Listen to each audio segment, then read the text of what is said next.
Hello everyone, I welcome all of you to my lecture on chemistry of vitamins.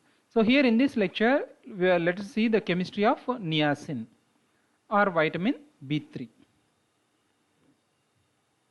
As I told you in my introductory lecture, discovery of every vitamin is linked with some kind of a mysterious disorder. Okay, so pellagra is one such disease which has troubled Southern American regions in the early part of during the 19th century. Pellagra means pel means holy like, agra means skin. So this is the kind of a fruit, and this kind of lesions are seen on the skin. So that's why it is called as the pellagra. It was first reported in Italy in 1770, but it became a very big problem in Southern American regions in 1850 in that period. And it is mostly linked with eating non-balanced diet rich in corn, or we can call it as polished corn. The main outcomes, or otherwise the symptoms of this disease is 4 Ds. 3 of the Ds are diarrhea, dementia, dermatitis, and the 4th D is death. So this is a very severe problem which has claimed more than 1 million people. So in 1905, a doctor, Joseph Goldberger, was given a task to study this disease, where he observed that eating corn, that too refined corn, is actually the main reason for this disease. And later on, he successfully treated many patients by using fortified food. Okay, this is the first observation. What made people to realize that food can be reason for a disease like a pellagra. It all happened in 1906 to 1910. At the same time, as I mentioned in my introductory lecture, Professor Casimir Funk actually worked on these nutrition related diseases where unpolished rice contains vitamins. So this is what he found, and those vitamins solved so many health related issues linked to nutrition or otherwise food related disorders, including scurvy, pellagra, beriberi, etc. And Professor Conrad Elvem actually isolated nicotinic acid from the liver of an animal in the year 1937. And he found like that crystalline material, whatever is obtained, is actually cured pellagra, and this is the way how scientifically he proved that an organic compound could cure pellagra. The name niacin was chosen from nicotinic acid and vitamin NiAC and IN. The reason is nicotinic acid is sounding closely like nicotine.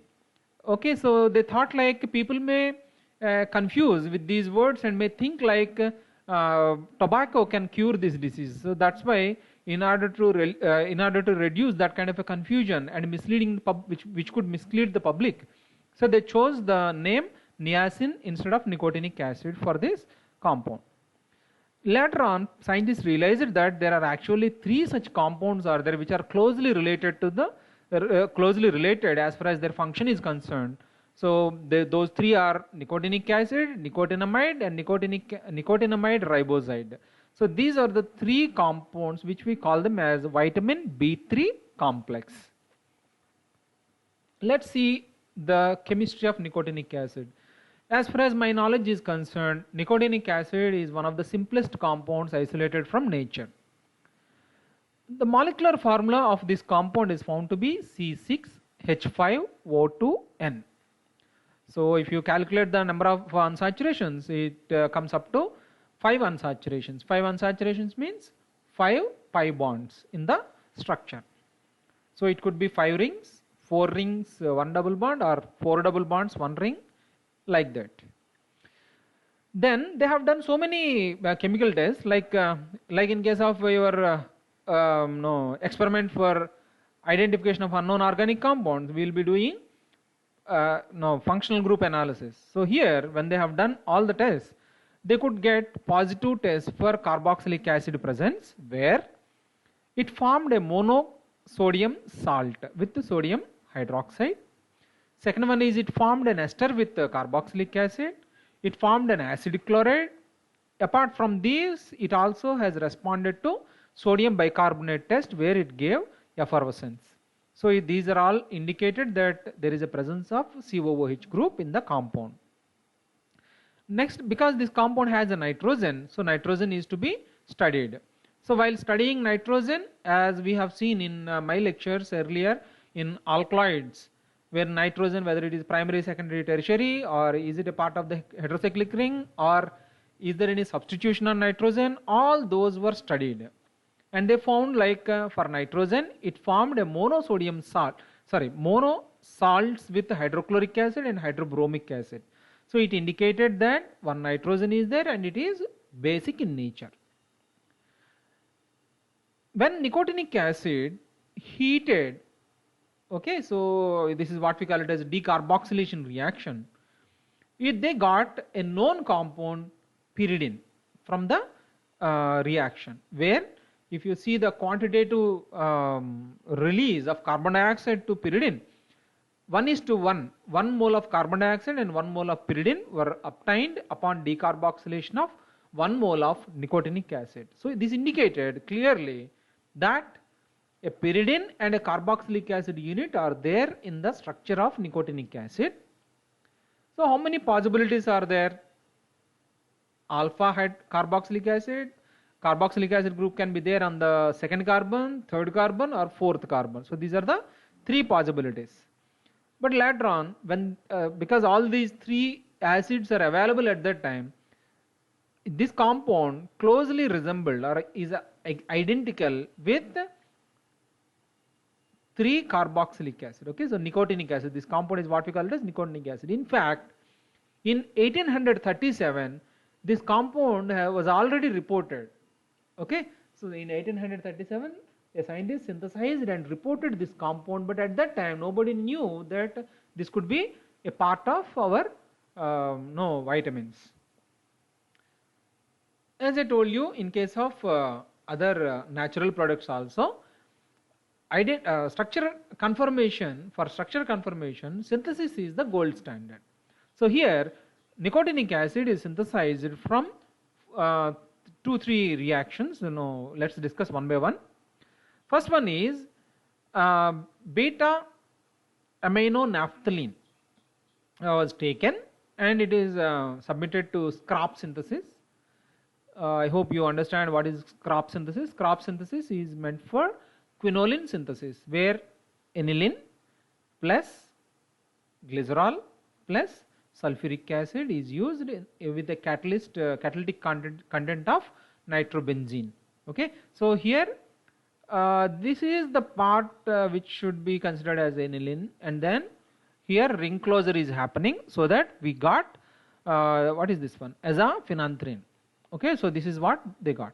So in case of phenanthrene type of nucleus, you can see this double bond over here is very much susceptible to oxidative degradation.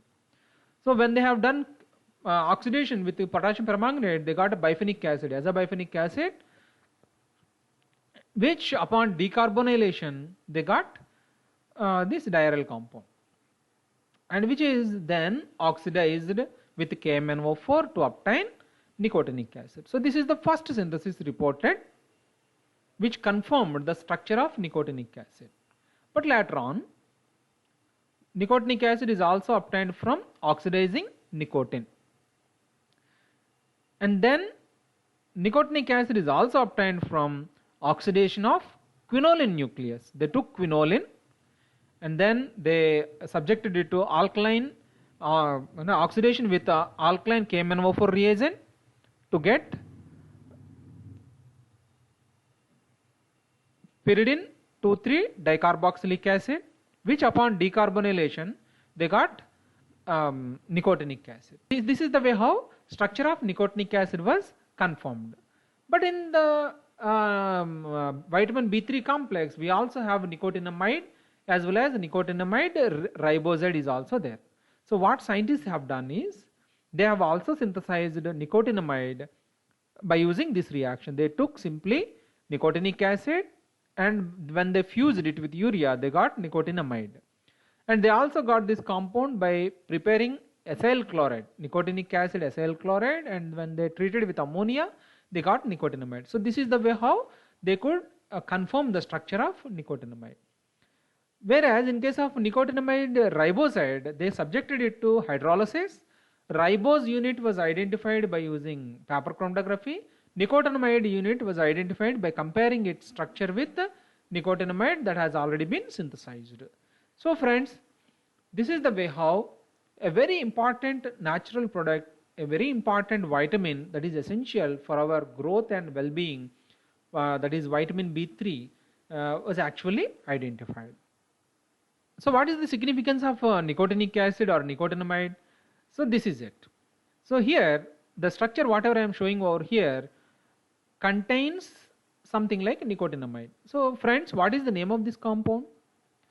So this is nothing but NAD, nicotinamide adenosine dinucleotide. So nucleotide means a nucleic acid base is there, sugar and phosphate. So this entire unit is what we call it as a nucleotide.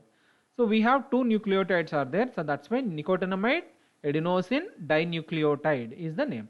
This is also called as NAD. NAD is a very important component in our enzyme oxidation reduction system, or redox enzymes or oxidoreductase enzymes. They use NAD as their cofactor so that NAD accepts protons while facilitating oxidation of organic compounds, so that it becomes NADH. NADH is a high energy compound. It helps in producing or biosynthesis of ATP production within mitochondria via electron transport chain. Okay, one NADH is equal to 3 ATPs. So that is the significance of NAD in our biochemistry. So friends, I hope you understood the chemistry as well as significance of vitamin B3. If you like this video, please share it with your friends and please subscribe to my YouTube channel. I thank you all for your patient listening, and see you again with another very interesting lecture. Thank you.